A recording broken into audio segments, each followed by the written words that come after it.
Jadi semua daerah kita anggap sebagai daerah yang harus mendapatkan perhatian sepenuhnya dari tim pemenangan ini. Kita akan berpuas diri dengan apa yang sudah ada. Kami akan lebih konsentrasi di tempat yang memang dukungannya masih belum memuaskan.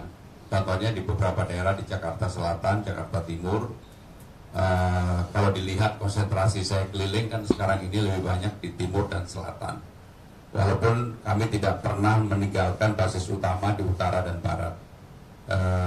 Besok juga, bahkan sore ini kami juga akan masuk ke Jakarta Barat.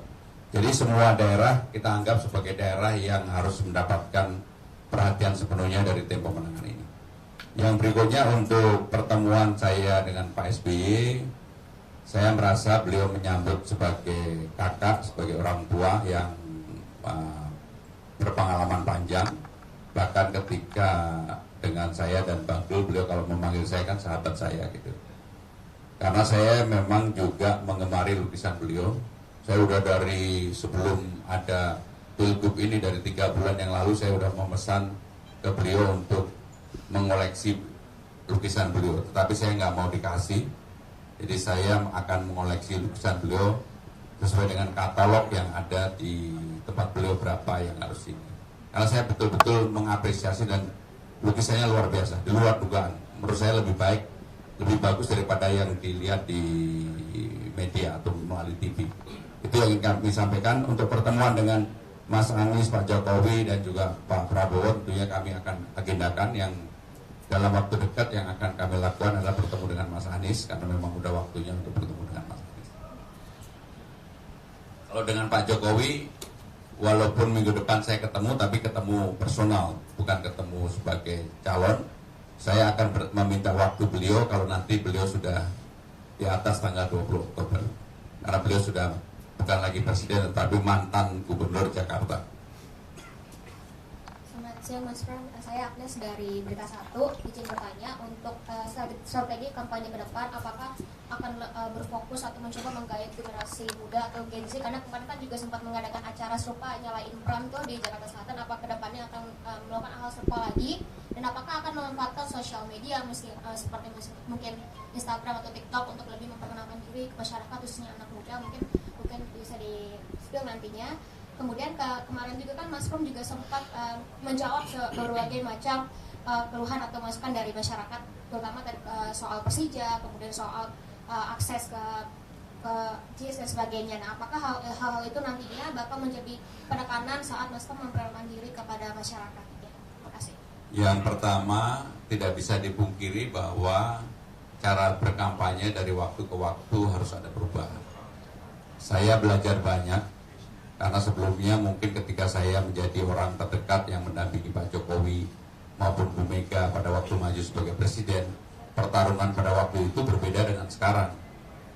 Dan saya juga sudah melakukan survei khusus untuk Gen Z dan milenial yang tidak kami publish. Itu merupakan modal untuk kita memotret bagaimana mereka.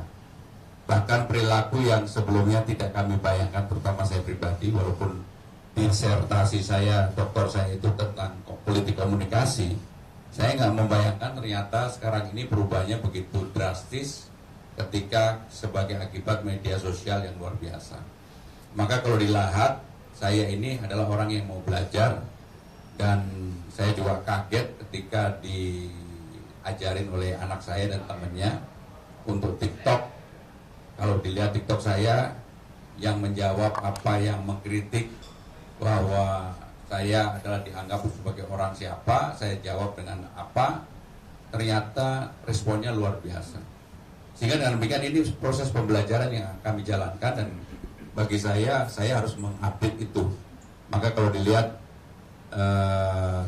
TikTok saya, Instagram saya, maupun Twitter saya sekarang ini totally berubah. Tidak lagi yang konvensional dengan gaya Pramono Anung, walaupun Bang Dul silakan Bang. Walaupun saya yang memegang, tetapi ada hal sentuhan anak saya ataupun sentuhan dari tim media yang ada. Itu yang ingin kami sampaikan. Dan mengenai hal yang berkaitan dengan Persija, JIS dan sebagainya, kami konsisten untuk melakukan itu dan menyelesaikan persoalan itu. Jadi kalau ada pertanyaan berikutnya Silakan. Pak, maaf tadi tertinggal mungkin sedikit tanggapan. KPU kan sudah menetapkan ya, mungkin tanggapan dari pasangan Pak Pram dan Bang Dul, dan Bang Dul mungkin sedikit boleh informasinya, betul ya Bang Dul bahwa ada pergantian nama ya yang juga ditetapkan dalam pengadilan dan juga akan nanti disertakan dari surat-surat. Terima kasih. Yang pertama kami mengucapkan kalau memang benar ya, karena kami sudah ditetapkan, artinya pernah ada yang mau mem-PDUN-kan PDI dan sebagainya, itu tidak berlaku. Jadi artinya kami secara sah sudah menjadi pasangan calon gubernur dan wakil gubernur Jakarta. Untuk nama kami persilakan Bang Dul. Ya, terima kasih Mas Pram. Betul teman-teman sekalian, nama saya tidak berubah tapi bertambah. Ada 3 komponen tadi, Rano Dul Karno atau Rano Karno Sidul. Akhirnya saya bilang Haji Rano Karno SIP dalam kurung Sidul. Dan itu pengadilannya seperti itu. Jadi bukan pengganti, tapi apa ya? Apa sih istilahnya itu? Menyamai. Kalau Sidul adalah Rano Karno adalah Sidul. Intinya seperti itu. Nanti bisa dilihat hasil dari pengadilan. Itu. Cukup? Teman-teman. Silakan. Kalau cukup, oke. Makan siang dulu deh. Yuk, silakan. Minum. Udah aman. Ya, rekan-rekan media izin melaporkan hari demi hari, rangkaian demi rangkaian saya lalui.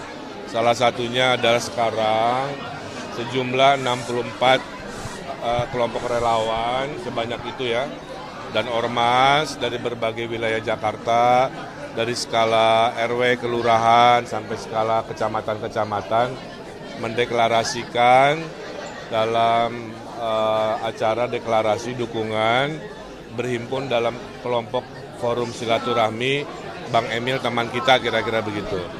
Jadi Bang Emil teman kita itu nama forum silaturahmi dari sebanyak 64 relawan dan ormas. Salah satunya memang diinisiasi oleh Pak Sanusi dan kelompok-kelompok yang lain. Saya mengaturkan terima kasih. Sepulang dari sini sudah saya perintahkan bekerja, mengkampanyekan kepada keluarga, tetangga, teman, dengan belusukan media sosial, ketemu tokoh, event, dan lain-lain.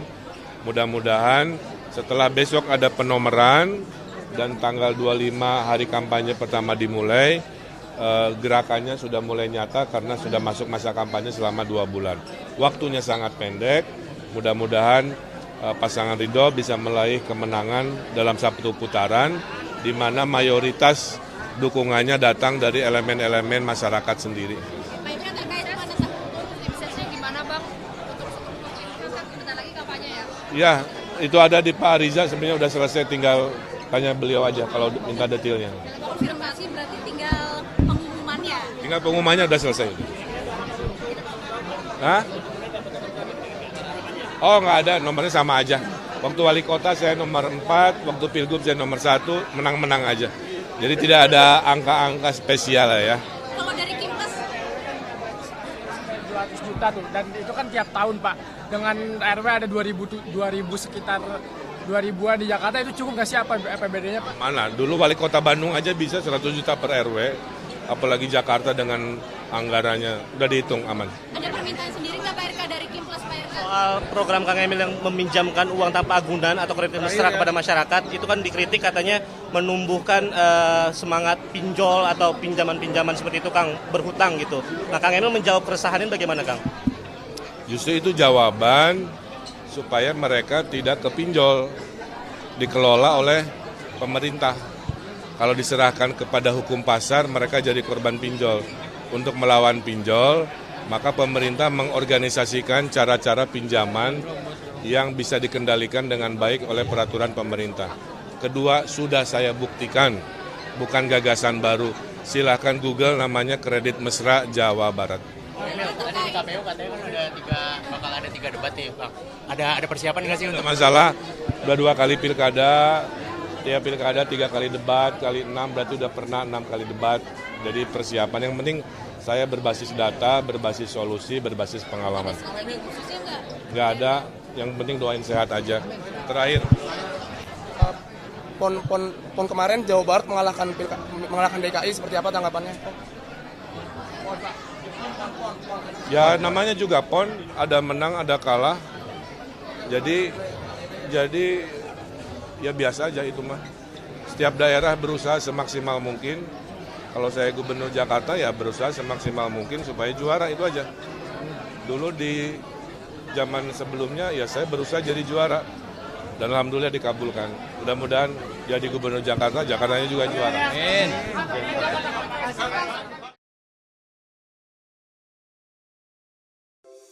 Di antara banyak sumber informasi, kami layak dipercaya.